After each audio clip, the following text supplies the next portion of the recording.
Hi, I'm Kenneth Richter. I'm the biofuels campaigner for Friends of the Earth.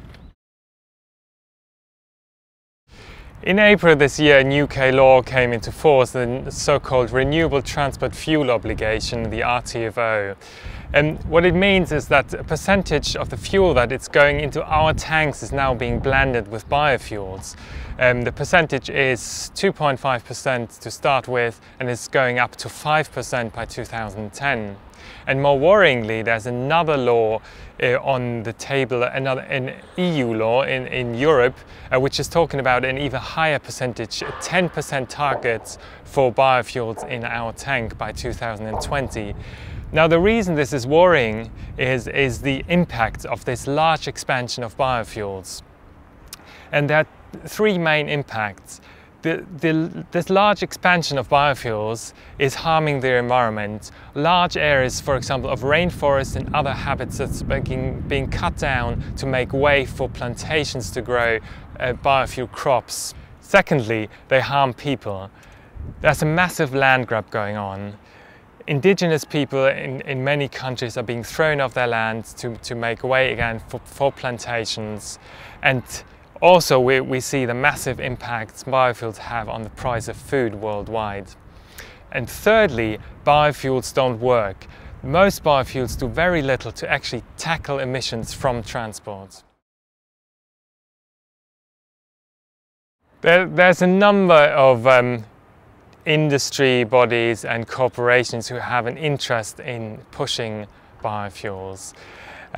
There are the commodity traders, the international commodity traders who massively profit from the recent price rises we've seen for crops.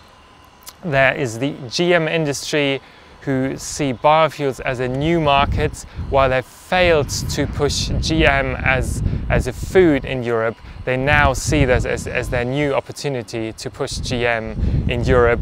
And interestingly, the car industry is also interested in pushing biofuels, because what they want to avoid is stricter targets to make their cars more efficient.